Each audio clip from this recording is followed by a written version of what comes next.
নমস্কার। সর্বভারতীয় তৃণমূল কংগ্রেসের তরফ থেকে বলছি, একটি বিশেষ বিষয় আপনাদের সামনে আনা এবং একটু ভেবে দেখার অনুরোধ।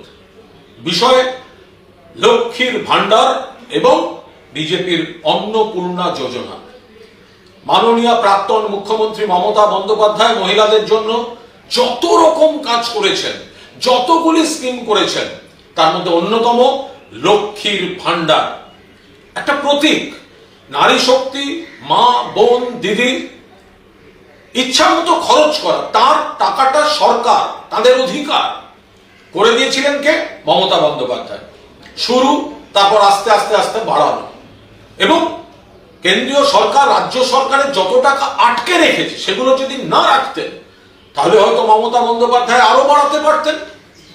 কিন্তু মমতা বন্দ্যোপাধ্যায় একটা ঐতিহাসিক সর্বত্র স্বাগত জানিয়েছেন মা বোনেরা। প্রথমে বিজেপি বলেছিল ভিক্ষা, বিরোধীরা বলেছিল ভিক্ষা, তারপর তাদের রাজ্যে নকল করেছে, তারপরে এখানে আরম্ভ করলো ভোটের পর আমরা লক্ষ্মীর ভান্ডার ৩,০০০ টাকা করব।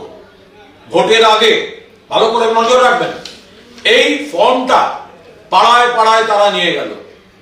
এই ফর্মটা উপরে লেখা মাতৃশক্তি ভরসা কার্ড, এই ফর্মটা তারা ফিল আপ করালো।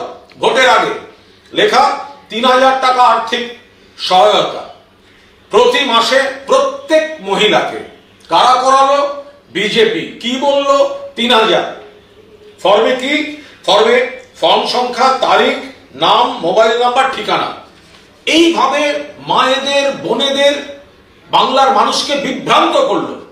কোথায় গেল এই মাতৃশক্তি ভরসা ফর্ম?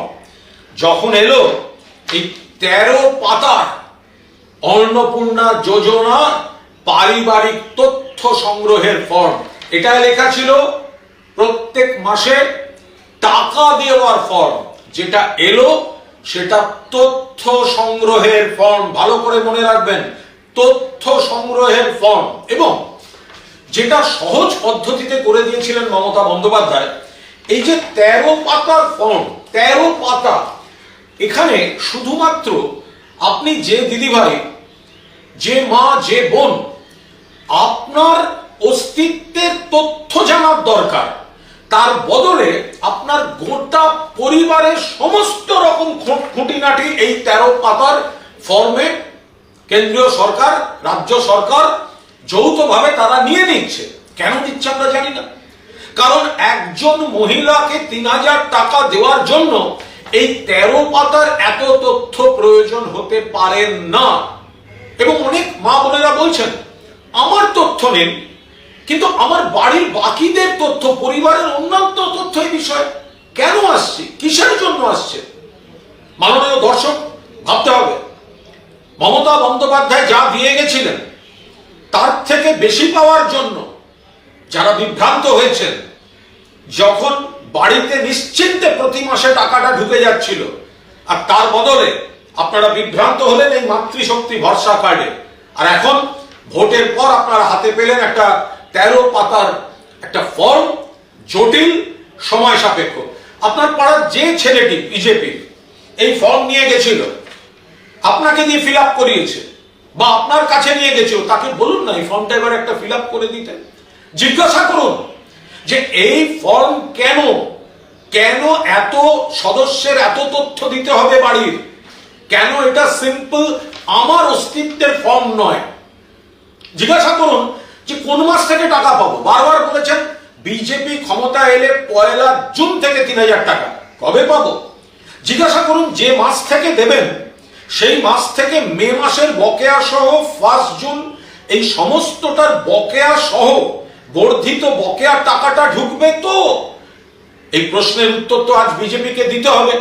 ফলে মায়েদের, বোনেদের কাছে অনুরোধ, আপনারা যদি মনে করেন যে এই প্রত্যেকটা তথ্য আপনার পরিবারের সকলের সব তথ্য এই মুহূর্তে বাকিদের হাতে তুলে দেওয়া উচিত, আপনি দেবেন।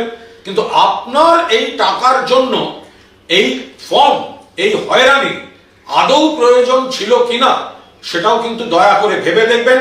মমতা বন্দ্যোপাধ্যায় শুধুমাত্র লক্ষ্মীর ভান্ডার দেননি, ১০০ স্কিম, ১০০ প্রকল্প, শুধুমাত্র একটা দিতে গিয়েই এত বড় মানুষকে বোকা বানানোর চেষ্টা।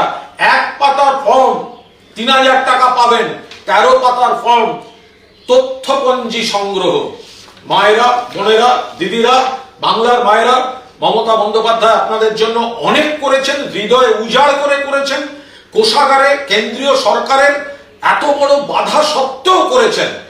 তারপরেও আজ ঘটনাচক্রে ইলেকশন কমিশনের সৌজন্যে আমরা বিরোধী পক্ষ, কিন্তু যারা আজকের সরকার পক্ষ, তাদের এই দুটি ফর্ম আপনারা তুলনা করুন, ভেবে দেখুন এবং বিজেপিকে বলুন 1 জুন থেকে অবিলম্বে যা কথা দিয়েছ সেই কথা রাখতে হবে।